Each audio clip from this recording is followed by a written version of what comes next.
আসসালামু আলাইকুম। আজ বুধবার ২০ কার্তিক ১৩ জমেদুল আওয়াল ৫ নভেম্বর। বাংলাদেশ বেতার রাজশাহী। স্থানীয় সংবাদ পড়ছি মাহমুদ শওকত। গ্রাম আদালত সক্রিয় কার্যকরভাবে পরিচালিত হলে উচ্চ আদালতের মামলার চাপ কমবে বলে জানিয়েছেন রাজশাহীর জেলা প্রশাসক আফিয়া আক্তার।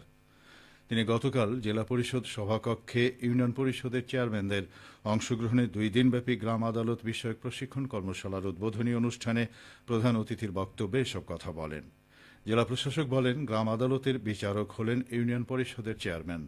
তাই কোনো ধরনের পক্ষপাতিত্ব বা স্বজনপ্রীতি না করে আইন অনুযায়ী সঠিকভাবে বিচার সম্পন্ন করতে হবে।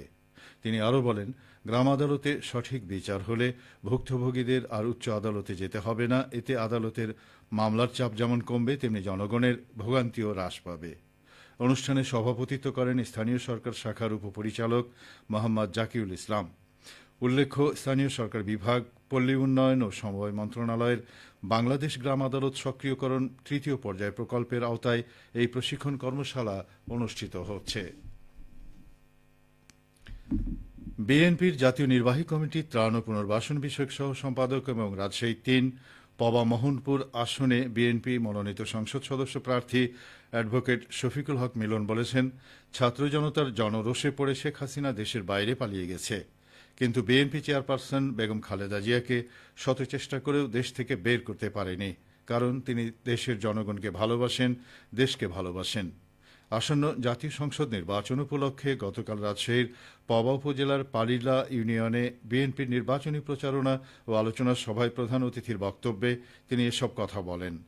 পালিলা ইউনিয়ন বিএনপি সিনিয়র যুগ্ম আহ্বায়ক বজলুর রশিদ বাবলুর সভাপতিত্বে অনুষ্ঠানে অন্যদের মধ্যে পবা উপজেলা বিএনপির সদস্য সচিব আব্দুর রাজ্জাক ও যুগ্ম আহ্বায়ক সুলতান আহমেদ বক্তব্য রাখেন। সিরাজগঞ্জের তাড়াশে অবৈধ নসিমন গাড়িতে গরু বোঝাই করে চলাচলের অপরাধে চালককে জরিমানা ও গাড়ি দুটি জব্দ করেছে ভ্রাম্যমাণ আদালত। গতকাল তাড়াশ পৌর সদরে এই অভিযান পরিচালনা করা হয়। তাড়াশ উপজেলা নির্বাহী অফিসার ও ভ্রাম্যমাণ আদালতের বিচারক নুসরাত জাহান বলেন, অবৈধ নসিমন চলাচলের অপরাধে ২ জনকে জরিমানা করা হয়েছে। সড়ক পরিবহন আইন ২০১৮ এর ৮৯ এর ২ ধারা মোতাবেক একজনকে নগদ ১৫০০ টাকা এবং অপরজনকে ২,০০০ টাকা জরিমানা করা হয়। অনাদায়ে ৭ দিনের বিনাশ্রম কারাদণ্ড দেয়া হয়। তিনি আরও বলেন, দীর্ঘদিন ধরে প্রতি শনি ও মঙ্গলবার পার্শ্ববর্তী চান্দাইকোনা হাটে যাওয়ার উদ্দেশ্যে তাড়াশ পৌরসভার উপর দিয়ে বেপরোয়া গতিতে গরু বোঝাই অবৈধ নসিমন গাড়ি চলাচল করে থাকে। সম্প্রতি এসব গাড়ি চাপায় ৫ জন নিহত হয়। এতে বিক্ষুব্ধ হয়ে ওঠে তাড়াশের সচেতন মানুষ। তারা বিক্ষোভ মিছিল করে ব্যবস্থা নেওয়ার জন্য উপজেলা প্রশাসন বরাবর স্মারকলিপি দেন। এরপর থেকেই উপজেলা প্রশাসন ও থানা পুলিশ ব্যবস্থা নিতে মাঠে নামেন। নওগাঁর ধামইরহাটে মেধাবী শিক্ষার্থীদের মাঝে শিক্ষাবৃত্তি ও সার্টিফিকেট প্রদান করা হয়েছে। গতকাল উপজেলার আগ্রাদিগুন ইউনিয়ন পাঠাগারের এই অনুষ্ঠানে প্রধান অতিথি ছিলেন ইউপি চেয়ারম্যান মোহাম্মদ ইসমাইল হোসেন মোস্তাক। অনুষ্ঠানে স্থানীয় মাধ্যমিক ও প্রাথমিক পর্যায়ের ৯৫ জন শিক্ষার্থীকে বৃত্তি ও সার্টিফিকেট প্রদান করা হয়। এ সময় বক্তারা শিক্ষার গুণগত মান উন্নয়ন ও ক্লাসের শতভাগ উপস্থিতির উপর গুরুত্ব আরোপ করেন।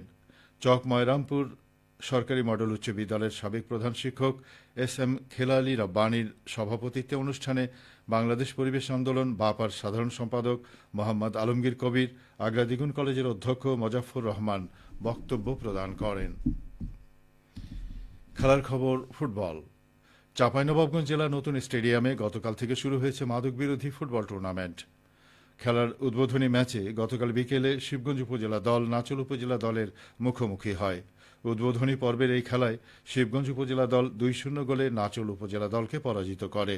আজ বিকেলে একই স্টেডিয়ামে মুখোমুখি হবে চাঁপাইনবাবগঞ্জ সদর ও গোমস্তাপুর উপজেলা ফুটবল দল।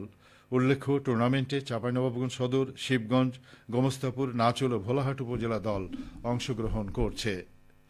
এদিকে সিরাজগঞ্জের শাহজাদপুরে সাবেক উপপ্রধানমন্ত্রী এম এ মতিন স্মৃতি ফুটবল টুর্নামেন্টের তৃতীয় খেলায় সিরাজগঞ্জ জেলা ফুটবল একাদশ বিজয়ী হয়েছে। গতকাল উপজেলার গাড়াদহ স্কুল মাঠে খেলাটি অনুষ্ঠিত হয়। টুর্নামেন্টের তৃতীয় খেলায় সিরাজগঞ্জ জেলা ফুটবল একাদশ ও পাবনা জেলা ফুটবল একাদশ অংশগ্রহণ করে। তীব্র প্রতিদ্বন্দ্বিতাপূর্ণ এই খেলায় ২-১ গোলের ব্যবধানে সিরাজগঞ্জ জেলা ফুটবল একাদশ বিজয়ী হয়।